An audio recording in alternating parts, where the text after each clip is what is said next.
Hi, everyone, and welcome to TechWhirl's Fast Five. My name's Al Martin, be host today, but we'll be talking with numerous people about content strategy.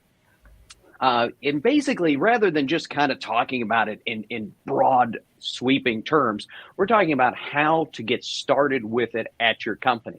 I can say we've been doing these webinars for quite a long time. This one has generated more questions, more discussions among ourselves as we were preparing for it, but also just in questions that have been submitted to us. And we hope even today, if you happen to be able to, if you want to submit any question to us through Twitter. On our broadcast today, we have Dr. Erika Konrad, the area coordinator for the professional writing program at NAU, Northern Arizona University, Dr. Jordan Smith, assistant professor at the University of North Texas, and Connie Giordano, the executive editor at TechWhirl. And we've been doing this for a while. It's the leaves are falling. We have, candy ads everywhere. And now we get to have our webinar. So it's super great. Thank you all for joining today and look forward to it's going to be a pretty cool conversation over the course of the next hour. Erika, welcome back. Still shaping young minds and older, more experienced minds. Always good. How's it going? And we had heard, and as you go through there, we'd heard that you, in between all of these items, also learned to grow and cook prickly pears. Yeah, Peter Piper picked a peck of prickly pears. So that's the tongue twister for today. And yeah, I learned how to take a cutting of a prickly pear, put that in the soil, and it just is a wonderful vegetable. Learned how to take the little thorns off. You don't want to eat the thorns, and and how to cook it. It's a delightful vegetable. What's the difference between your prickly pear and just grumpier in the morning? What makes, is it taste different? It's the same but guarded. What is? Well, there are a lot of varieties of prickly pear, and I have no idea what the variety is that I'm growing. It just was a volunteer in our yard in Arizona, and so I just went online and learned how to grow it as a vegetable. The trick is to put it somewhere where the rabbits and pack rats and javelina won't get it, because those creatures love it for its water content. So so I have a wonderful raised bed where it's safe away from all of those critters. Gotcha. All right. Well, that's pretty cool. I didn't even have to Google up what's the difference between your average non-prickly pear, and I'm getting better at saying it. Oh, you mean like a pear versus a prickly pear? Yeah. Does it taste sweeter, less sweet? A pear grows on a tree. Got it. And a prickly pear is like a bush in the desert with pads like a beaver's tail. So they're flat and round, and they have all kinds of spines on them. And they do produce a fruit, but I am using it as a vegetable. The fruit has a lot of seeds in it, delicious flavor, but that's in the springtime. And right now I'm enjoying the leaves, the so-called leaves. They're big. They can grow very big. They can grow very big. And I learned that in Australia at one time, they became a huge problem. They were using it as a natural fencing, but they had no predator basically in Australia, and they became out of control. So they had to use the little cochineal insect that creates dye. You can use it to make dye, but they were using it to kill off the prickly pear. Got it. And so in Spanish it's nopales, and when you cut it up and cook it, it's nopalitos. So it's a wonderful, wonderful thing. Right on. All right. I think I've heard, it's clearly hadn't heard of it. The Spanish version I have heard of, but the English translations, it wasn't a phrase I'd known, and clearly didn't Google it before we started. Jordan, thank you so much for joining our first time being able to work with you on our webinar. It's so thrilled to have you here to talk.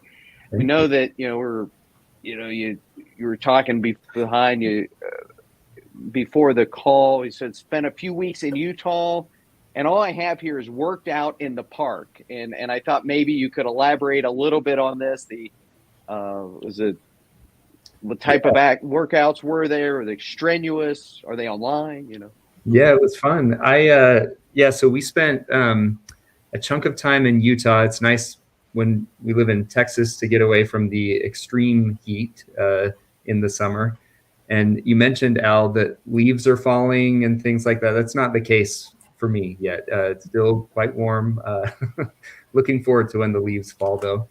But yeah, it was fun to be there. And I would wake up in the morning and go to a park and realized that there's so much you can do exercise-wise at just a public park with the playground equipment and different things like that. So that was one of the highlights of my summer. In fact, I had a really good time doing that. Man, that's awesome. Yeah, and it's not 105 there when you were doing it, so I can make that definitely. Not in the mornings, yeah. Not in the morning. That's it. Cool morning, which was very nice. Very nice. And Connie, welcome back. 11 years as the executive editor of TechWhirl. Hard to believe. So lots happening, and apparently we're able to do some construction over the summer. Yeah, I like so many people decided that it was time to remodel rather than go out and try and buy a new place. So I remodeled my master bathroom and just had a great contractor. Sort of by luck, but I would highly recommend them if you're in Charlotte. So I spent a lot of time picking out colors and doing all those fun things. And the before and after pictures are quite striking. So. Very nice. All right. So before we get started here, we're going to jump into it. We do want to tell you just a little bit from TechWhirl to everybody watching here about NAU's professional writing graduate master's program and their certificate program. The professional writing master's program and certificate programs designed to provide a graduate level education and communication skills these are in daily demand. It's about everybody needs to be able to communicate and communicate well.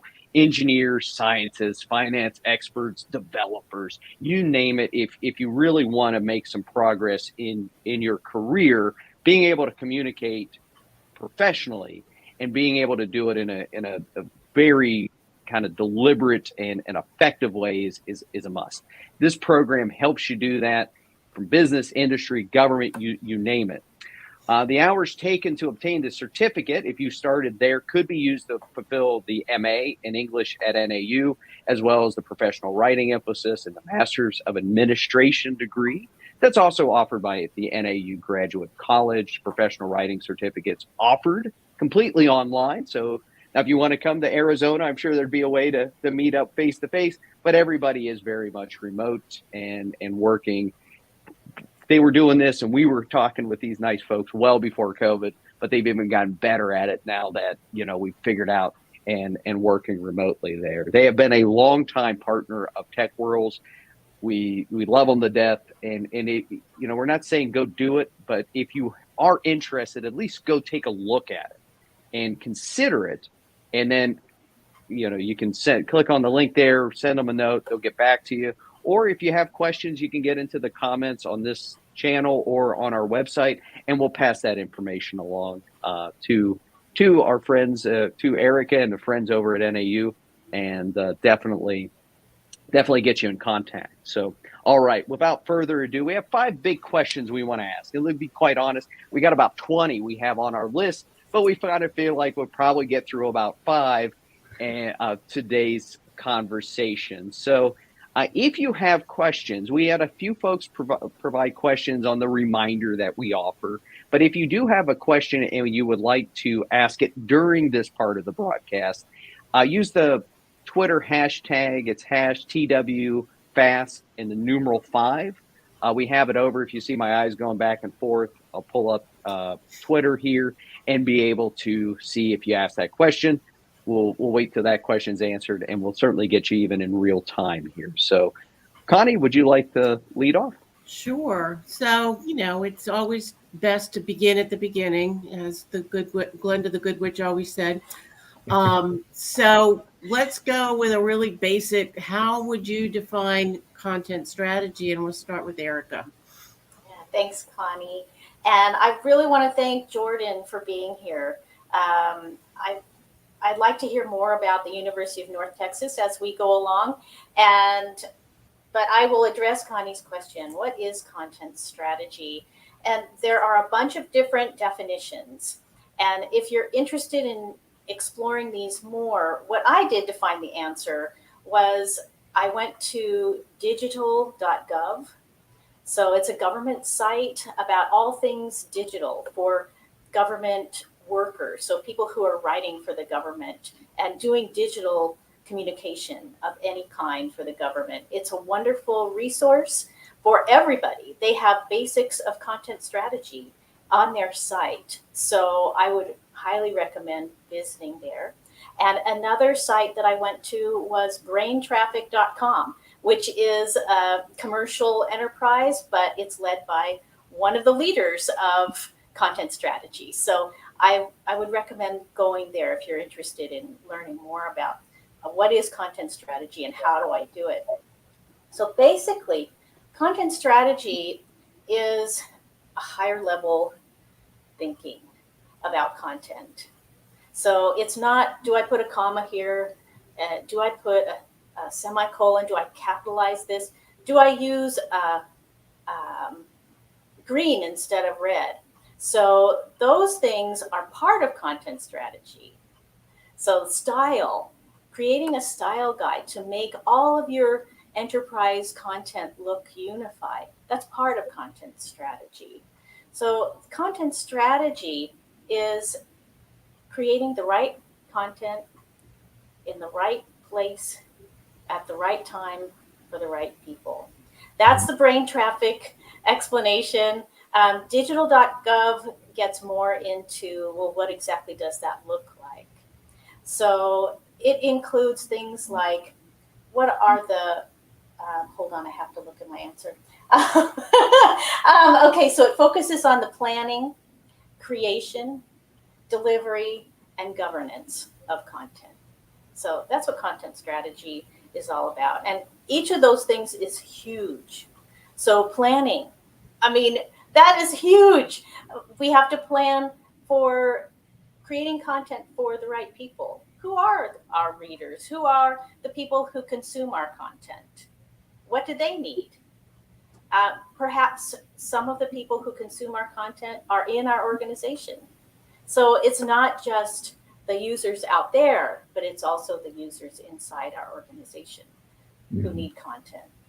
So planning all that, getting to know who our readers are, getting to know, so talking about an editorial calendar. A lot of people think that content strategy is editorial calendar. So deciding, well, when do we need to push our content out to our users or our customers or prospects? When do we do it? Well, that's part of content strategy, but it's not all of content strategy.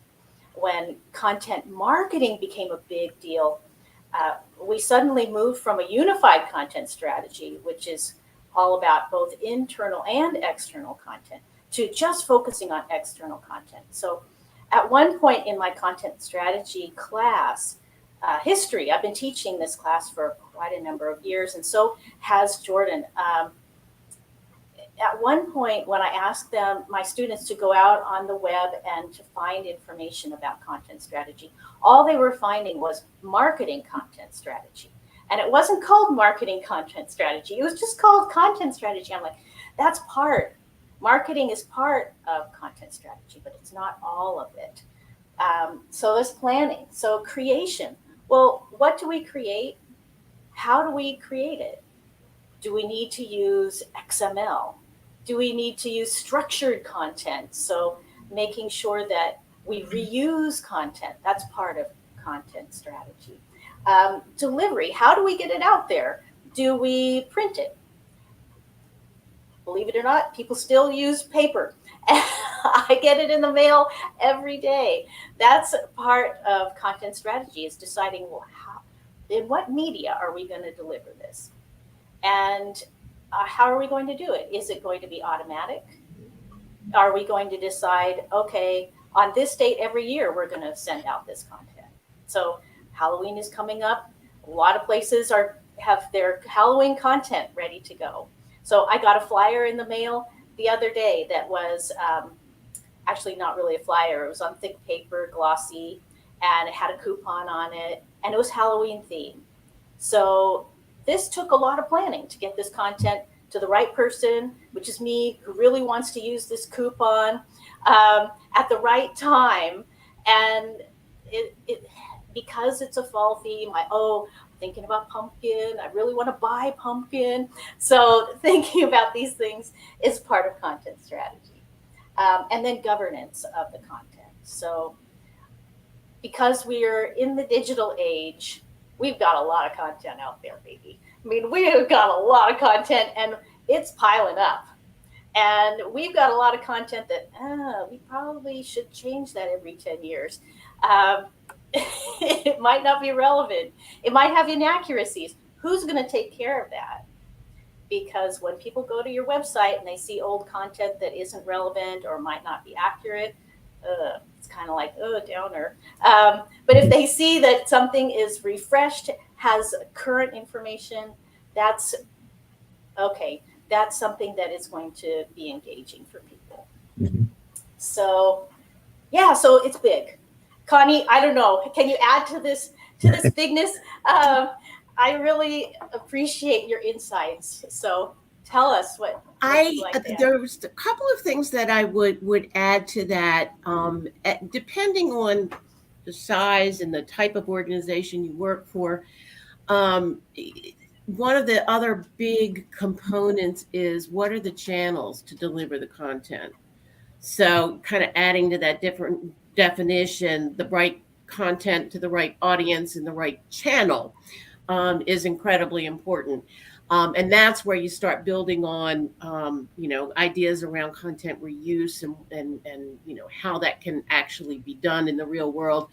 The other thing that I would encourage folks to think about is, we mentioned content marketing being, sort of part of content strategy overall. Some of the things that generally you want to be taking into account as you're developing a content strategy is whatever your business goals are, so that you can create content that is engaging but has a call to action, and what those calls to action should be, which will drive which channels you use, et cetera, et cetera, et cetera. So that's an important part of it. And then the other part that I think is really important is how does the company's brand strategy impact the content strategy? The words that you use, the tone that you take, that sort of thing will have an impact on the content you're creating, because you do want it to be a part of, compliant with your brand requirements. So those are the basic things that I think I would add. Jordan, do you have anything you want to add to that?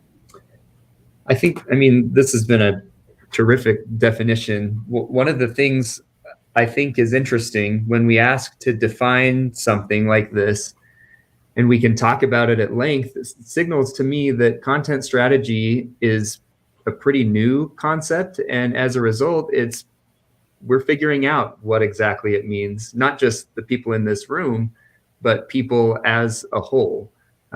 We don't have a really solid, agreed upon definition for what content strategy is exactly. So groups like this, webinars like this, I hope are helpful to get people together in the same room and to say, well, how do you see this? How does another person see this? Erika, you mentioned that marketing strategy is part of content strategy, and I completely agree. My experience has been that there's a lot of overlap between those two.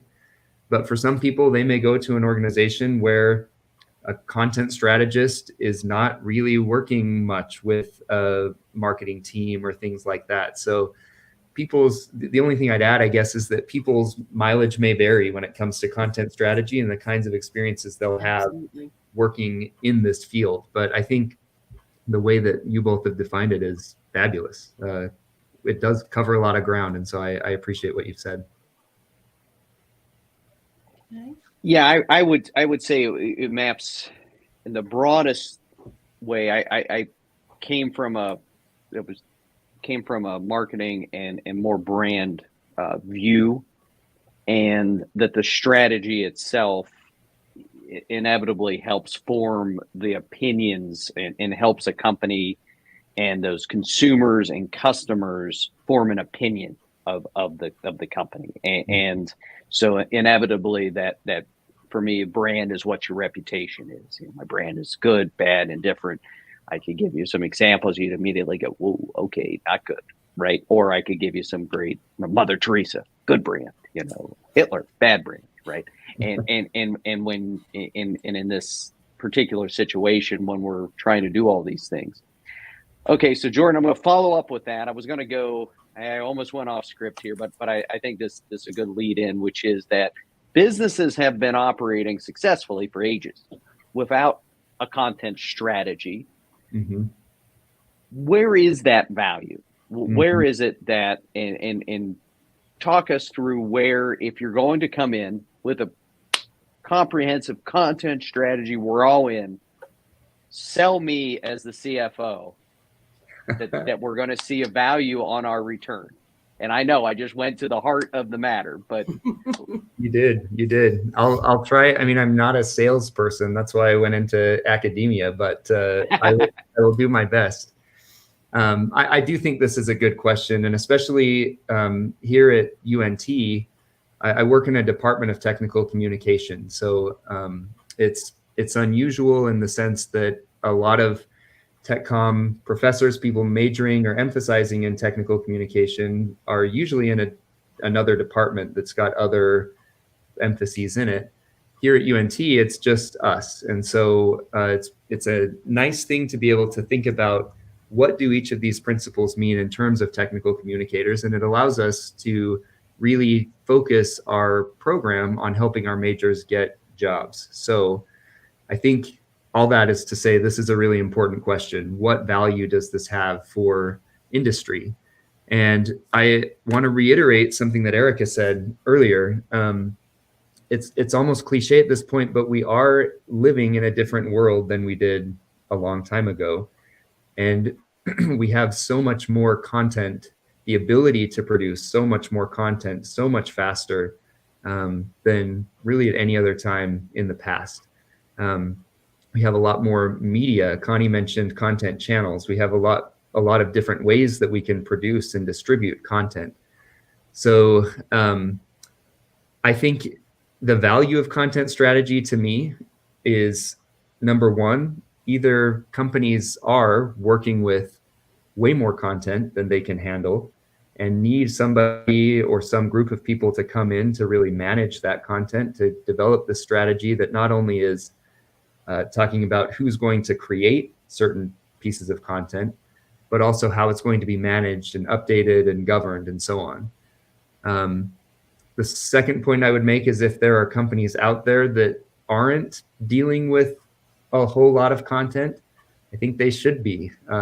There are missed opportunities if organizations are just not communicating with their audiences, their customers, their stakeholders, whoever they are.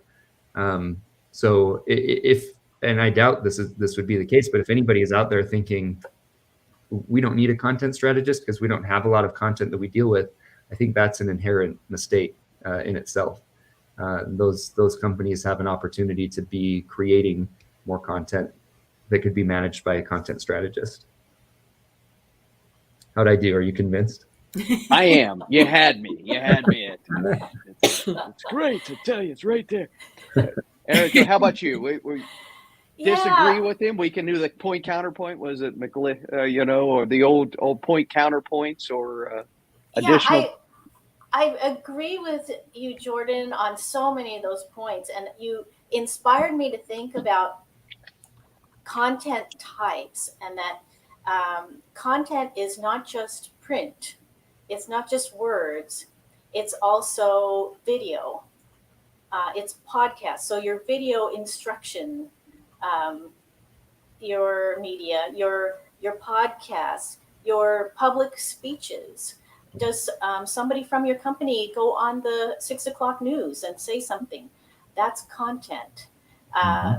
There's micro content. So we were talking before this, before we went live, about micro content, things like the titles under our faces. So we have our names, but would a content strategist like to maybe make them more uniform?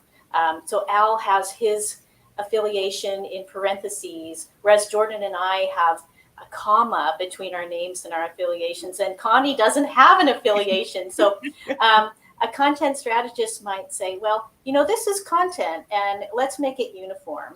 Let's make this an easy, brain-friendly content experience. So content is more than you think. It's not just the flyer that you put in people's mailboxes. It's not just the blog articles that are on your website. There are tons of different types of content, and we don't want to make content just to make content. So I totally think you're right, Jordan, that there are missed opportunities for creating content, and there are also opportunities for creating content that perhaps we should let go. So, for example, I'm sure many of you are on lists that show up with announcements in your email. And maybe they had to come on, the company had to come on. You're going to get 10% off if you give us your email. So you do that because you really wanted that 10% off. And then you start getting emails. First, it's like maybe once a week. And then it's once a day. And then it's like 3 times a day. And then you go and find out how to get off that list. So I would say to companies who are thinking about this, really, what does your audience want? Do they really want just a random blog article that you, okay, I've got to write a blog article every day to send to everyone? And so I start churning out these things that are really not very important pieces of content, not very useful. So that kind of content, I would say, let's not do it. It needs to be the right time. It needs to be the right information. And just to send out content is not helpful to users. And really getting to know your users. What do they need? What content is useful to them? Yeah. Can I think that makes so much sense. And I'm still mulling over this question of where does the role of a content strategist end and the role of a marketing strategist begin? I can imagine if you're talking to the CFO and making this case that we need to know our users and things like that, and that's why you need a content strategist, they might think, well, we already have a marketing strategist, so somebody already does that. And that may be the case in some organizations, but as you were talking, Erika, I'm thinking, maybe, people that work in marketing, I know they spend a lot of time getting data about their audience, their customers, their buying habits, different things like that. They may think about questions like, how often do our customers want to hear from us with these emails? How much is too much?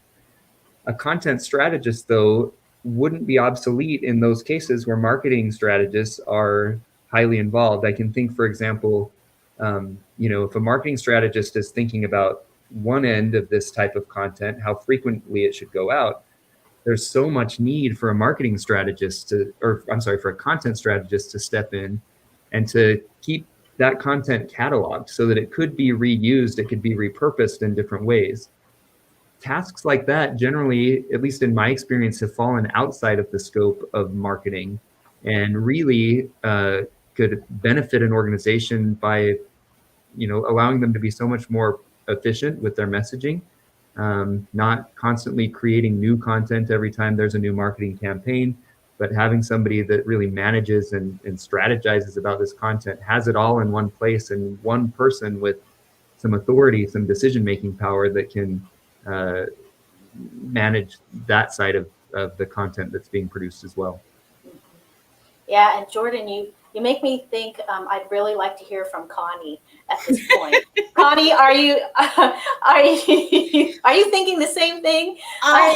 It's one of those things where if you really want to get down to brass tacks, content strategy overlaps a lot of different things in a typical organization, because you have folks in sales, customer experience, folks who are trying to understand the journey that their customers are on, and how, what kind of content is appropriate for each stage of that journey. And you have the folks who are like, well, how can I reuse it? And, how do I produce it? And that gets more into the content operations end of, how can we make this an efficient process? Because when you work in a very large organization, as I do, that is a huge part of what we do, is making sure that not only does it conform to brand standards, not only does it fall within, the rules and regulations of our governance structure, but that the messaging, is appropriate, and that if we're, trying to get this out via video or a live event, or we're going to send out, a link to a PDF, because much as people hate it, a great deal of the content that we deal with in my organization is linking back to more traditional formats like PDF. And you're not going to get away from that in an organization of over 200,000 people. You just can't. So a content strategist needs to understand some of the consumer or client experience kinds of things, as well as what does marketing want us to do? Where is the business trying to get us to go? And how do the different audiences that our content hits get us towards that action? So I tend to think of it more, in that broad way that you mentioned at the beginning, Erika, that it's a very broad strategy, and tactics are not the same thing. In a lot of organizations, a content strategist is a writer. Not really what content strategy is about. It's part of it, but it's not, it's not the full thing that people do. And so you have to sort of, that's why you start seeing C-level folks in the on the content world, is that because content permeates everything, whether you're, talking about the finances and the annual report, or whether you're talking about the new product we're sending out, or the product recall that we just had, or, a price increase that we have to put out. All of those things require some kind of content that is structured depending on what we need it to do. And so I like to make sure people aren't, as we get into implementing, keeping in mind the background that it's a larger thing, that what I do impacts what the marketing folks are going to do, which impacts what the finance folks are going to do, and the sales support people, et cetera, that it is a really all-encompassing thing. And that makes it challenging, because you don't know where does the customer experience part end and the content management part begin. And those are things that happen differently in different organizations. Mm-hmm. And a lot of it is very organic on how that develops. And so keeping, if you're interested in trying to build out a content strategy function in your organization, understand that it doesn't have to be by a book, whether you're talking about Christina Halverson or anybody else's book about content strategy. There's some basic principles that are the same across the board, but how that manifests is going to be very different if you're Bank of America versus if you're a small software vendor, because just the nature of the work that's being done. So I think that's an important part to keep in mind when you're trying to go this route of how do I develop a comprehensive content strategy. Part of what you have to do is make sure that you're in constant communication with the other parts of the business, the marketing people and the finance people and the customer support people. What are the problems people are having? We need to know that. The customer experience people, how does somebody find out about our product and then decide to purchase it? So I think that's a big part of when you're developing it, understanding all of the different functions within an organization that are impacted by and will impact content.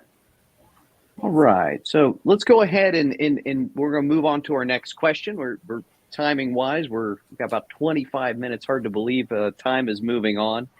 And it's a good segue. We had Sue was one of the people who submitted some questions or submitted a question.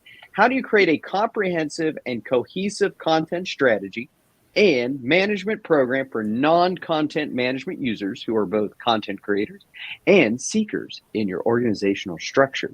These would be the folks who you have to explain how to turn off the track changes in Word. Let's frame our conversation here. And so how do we go about it? Where do we begin? Didn't have somebody assigned to this one. So who wants to go? Erika, we'll have you lead. Okay. Yeah, one thing that I thought of was, in order to help yourself, get some resources. So I already talked about digital.gov, has a ton on content strategy. And it applies to everybody, not just government writers and content people, but also to people in business and industry. It's the basics of content strategy. So digital.gov, resources like braintraffic.com. Also, there are two books that I use in my class. One is Unified Content Strategy, and the other one is the Content Strategy Toolkit. And the toolkit is great. There are some templates in there for guiding you. Thank you, Jordan. And tell us who wrote that. It's Megan Casey. All right, Megan Casey. Thank you, Megan and Jordan. So there are templates in there that will guide you to creating a content strategy, starting from the very beginning to the very end. So I recommend that. The Unified Content Strategy book is a great resource for giving you the background of why am I doing this, helping you to explain this to the C-suite. Why do we need resources to create a content strategy? How do I break down the silos? So, for example, marketing and the technical writing departments might be siloed at your organization, and how do you get them together? And as Al has very wisely said in the past, people come to your website thinking about, oh, I need this. I need a widget. I really need a widget. Is this the right widget for me? And so they look on your website, they type in widgets, and they get to your website, and they're going to look at your technical content. They might look at your user manual and see, well, how easy is this to fix?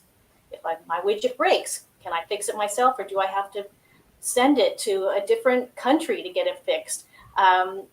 Is this something that really fits with my other widgets? So the technical content is also marketing content. It's a different type of content, but it's part of content. So how do we get those content strategy? How do we get those silos together, the marketing folks and the tech writers? Because their content influences one another. The folks who are on their customer journey are going to be in and out of all of your content. So how do we make it uniform? How do we give them the same look and feel? How do we create a style guide so that all of our content is uniform in tone? How do we internationalize our content? Maybe we have customers that are overseas. How do we internationalize our content? How do we care about accessibility? So we have a need to reach everyone regardless of their ability. So those kinds of things are in the Unified Content Strategy, and that's really one of the foundational books about content strategy. It's not new. It's not a brand new book, but it's very valuable. So I recommend those two resources, as well as digital.gov and websites like BrainTraffic. So I hope I answered the question. It's going to be different for everybody how you create your content strategy, but those resources will walk you through the process. Can I just say something really quick? Sure. Connie, you had mentioned just a minute ago about we're seeing more people on the C level working with content, chief content officer, whatever. I think when I read Sue's question, and for a lot of people, maybe this isn't practical advice, but kind of pie in the sky, the best thing that can happen to solve problems like the one that Sue is outlining, in my opinion, is to have people in an organization, maybe not at the C level, but some content person who has decision-making power. We get into so many roadblocks trying to implement a content strategy when the person who was hired as a content strategist really doesn't have much authority to make decisions about the content. Megan Casey, in this book that Erika mentioned, spends a ton of time talking about how to get the right stakeholders on board, how to get the right people on board with your content strategy. And I think that's reflective of a lot of people's situations where they're working with content, but they don't really have the decision-making power that they need. If there are people listening to this who run businesses or organizations or whatever, I think the best thing we can do, one of the best things we can do to improve content and content strategy is to have people in an organization who work with content with decision-making power. Yeah, I would heartily concur with that. I think in a lot of more traditional organizations, and we've often, heard the laments of technical writers about they don't get no respect, and somebody's always coming in and changing whatever they did. So that's where your content governance becomes an important part of what you do, because you need to know, how often do I need to review this? Who's got the final authority to say this is good, it can go? Excuse me. And so governance becomes a key part of that. It also, a big factor in this is, pardon me, the operations end of it. It's not just those people who have to create the content, but when they create it, how do they get it to the people who are going to produce it? In my organization, we have a SharePoint site where content creators go in and request that they're going to have a news article or they're going to have a new page or whatever the case may be. And they request this stuff and they have the final say-so on their stuff. But there's a distinct process it goes through to say, okay, do we need graphics with this? How is that going to work? Is this going to be reused in other places? If that's so, how is that going to work? Does it need to go out as an email as well? So a lot of those kind of operational factors you need to consider as you're developing this comprehensive strategy, because if you're not aware of all of the different places that content can come from and that content goes out to, it's really hard to fully grasp what it is you need to do. Governance becomes almost impossible if you don't know where it is all coming from. And in really large organizations, that is probably one of the key things that determines whether or not you're going to be successful at it is, do you know where it all lives? Mm-hmm. And that's a real hard thing to show. Doubling back for Sue's question again, it's great to talk through. And Jordan, I had written some notes down around from answering this question, not from content strategy, but from change management, from organizational change management. And it actually exactly where, if one does not have decision-making ability, go get it. Like, hey, how do I implement a comprehensive strategy? You will only implement that strategy if you have full executive alignment. You have to have everyone from the top down saying this is something that's important. And the question becomes, how do you get to, gosh, this is something we need to do?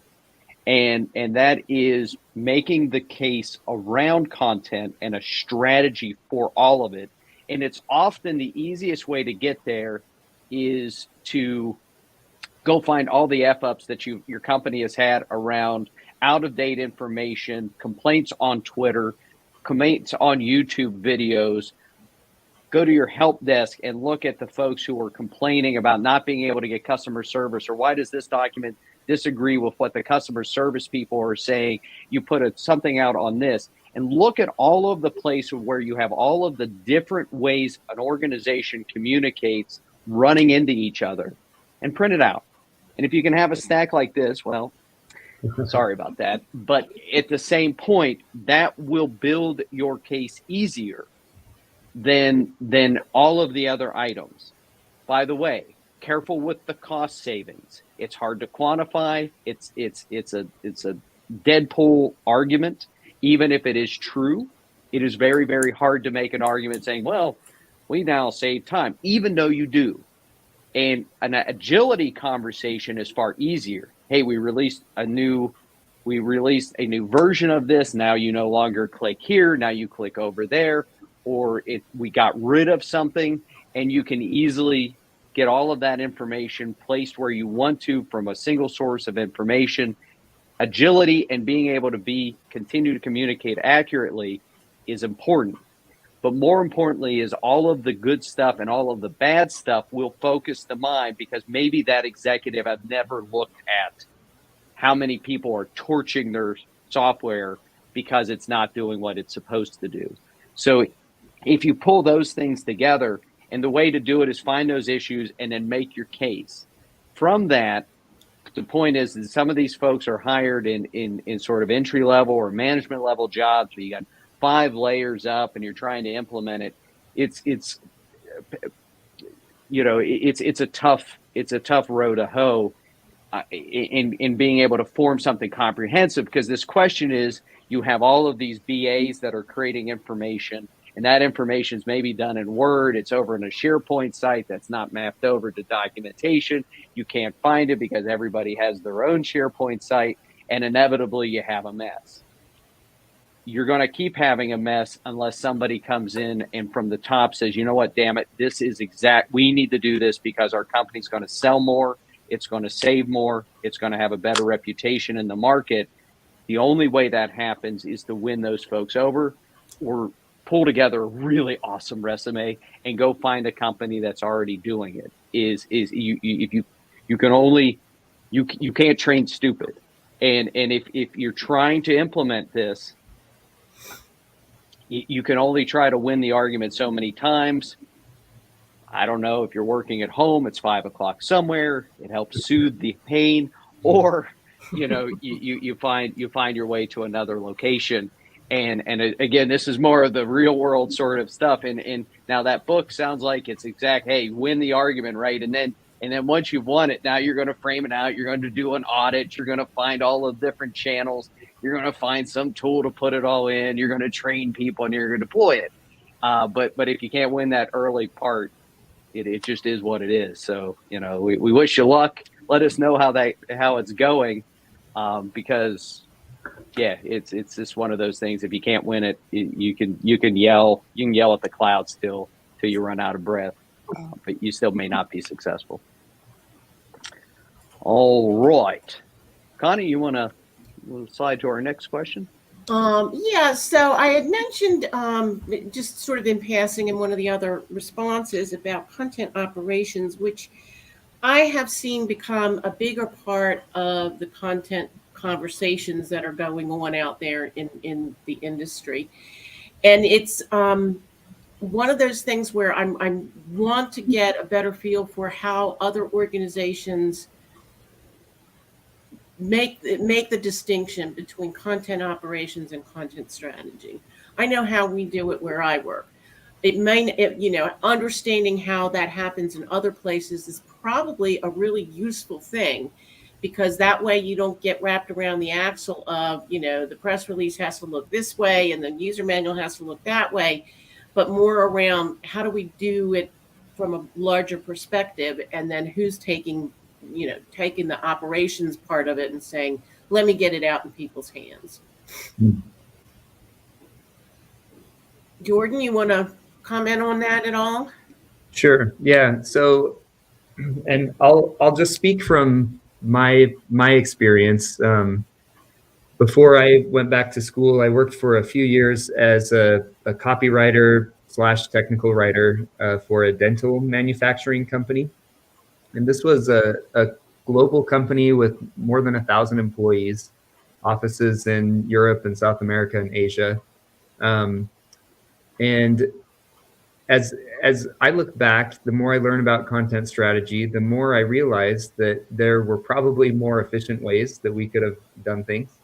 And this was, 10 years ago, so things may have changed by now. But for me, in my experience, I was the operator, right? I was the one doing the content operations as the copywriter. I was writing marketing materials, I was writing instruction manuals and things like that. And the content strategy, in my experience, was really led by the marketing team. They were the ones, my group was called Marketing Communications. We didn't have a technical writing group. For a long time, I was the only writer for the whole company until we hired one other person. So in a way that made it kind of nice. I could make some small decisions myself. I didn't have to really, worry too much about communicating them to others as long as they were in line with the marketing strategy. But it was kind of the brand managers, the people who were over the different products that we manufactured and sold, who really guided that. So I don't know how helpful that is. We've said a lot on this call that people's experiences in different organizations will be different depending on their size or the type of industry that they're in. But maybe that's a helpful example of even a very large company that sells a lot of products still having operations and content strategy that don't necessarily align with what we know is probably a better method now. And just another disclaimer, I loved working there. Things may have improved in that sense in the meantime, but I think there's always room to improve things. Absolutely. All right. Quick question. This question came in from Twitter. The Unified Content Strategy book. Who wrote it? Anne Rockley and Charles Cooper. Got it, that one. Anne Rockley, I'm like in a mirror here. Anne Rockley is one of the mothers of the content strategy movement. So, yeah. So this is one of the first books that came out about content strategy. And it's enterprise content, unified content strategy. And it is worth noting, Erika, you said it's not a new book. We've talked about how content strategy is evolving and changing, but it is worth, looking. It's certainly not the case that we should just discount anything that was written about content strategy that wasn't written this year. So right. It's about 10 years old, but the concepts, it's really a concept book. And so I use it as a textbook. Mm-hmm. It really helps people to get grounded in a little bit of the history and the concepts of content strategy, whereas the toolkit book is really tools. It's a bunch of templates and steps to take to get your content strategy started. Yep. Right on. All right. So I did move some stuff around. We have a few minutes here. We'll be our closing question, and then we can kind of wind it down. But so we've talked about why it's important. We've given some of the key first steps. But what does the roadmap look like for content strategy as you start, get into the middle, and then inevitably become content operations? Yeah. So the very first thing to do is get to know your users, your readers, your audience. And actually in Ginny Reddish's book, the book called Letting Go of the Words, is about writing web content. But she's got a great section in there on content strategy and a wonderful introduction to how to create personas and scenarios. And if you're not familiar with what a persona is, it's a conglomeration of reader or user characteristics. So it's not a real person. So it's a persona, not a person. But you can have many personas coming to your website or your social media content, but they can be put into categories. So you might have one persona that's called Fred, and Fred might be 65 and looking for a certain type of insurance plan because he's about to retire. And that's his scenario. That is why he's coming to your content. What does he need that you're going to give him? And I love Ginny Reddish's perspective of the conversation, the conversational quality of web content. It's not a file cabinet. Web content isn't a place where people go to store stuff and it's all in alphabetical order. No, web content is all about user need, and it's driven by user need. So a user needs insurance. That person is going to go to Google and Google insurance. So creating content to address those needs is of the utmost importance. So rather than just spewing out content just to get it out there because it's what we want to say, we really need to have this conversation with our users and our readers. What is it that they need? What's the scenario that's bringing them to our content? And so that's the first thing. Creating personas. Who are they? What are they like? What do they need? So those scenarios, what is it that they're going to Google with? What are their keywords that they're typing in? Maybe I need to update the registration on my car. So this is not just about marketing. It's also about government, citizen relations, and those kinds of needs. I come from the nonprofit world, so it's also about things like donors. Maybe I inherited some money and I really want to give it to a great cause. Yeah, so that's a scenario, and I need to create content that meets those needs. So that's the first step. Second step is figuring out who are we? What's our tone? What's our style guide? What's our content going to look and feel like? And so that's that. So users, who are we? And then how do we need to structure our content so that people can find it? How do we get it? How do we get it in their hands? I think one of the key things there is you also, very early in your process, you need to inventory what you have. Oh yes, I forgot that. Thank you, Connie. Yeah. What do we have? Because I've got 6 different versions of this user manual. Which one is the most recent, and why are we linking to the old ones? You know, is there a way to archive it and that sort of thing? So I think it's very, very important to do a content inventory. So you get not only what you have, but you can also compare it to what people are asking for that they're not getting. So looking at the web analytics that tells you what people are searching for and figuring out what they're not getting answers to is a big part of the early part of the game. Right. So what are the gaps between what we've got and what people need? And thank you for reminding me about inventories and audits. That's at the very beginning. So once you know who they are and who we are, then look at our content. What have we got what are the keepers? So what's the evergreen content that we're going to reuse over and over again? And what's something that we really need to get rid of? So we got stuff we're going to store, stuff we're going to get rid of, and then stuff we need to create. So those 3 categories, we need to go through all of our channels to see what is our content. Is it meeting the needs of our personas and their scenarios? All right. Jordan, final word? I'll just plug this book one more time. This book does a good job outlining a roadmap. It really takes you through the different steps that need to happen. It doesn't tell you how to create the content. I was going through the table of contents just to remind myself. There's really nowhere that it says, now it's time to create the content, but it really roadmaps, inventorying, getting people on board, governance, all of that kind of stuff. So for people looking for a roadmap, I think it's a good resource. Really nice.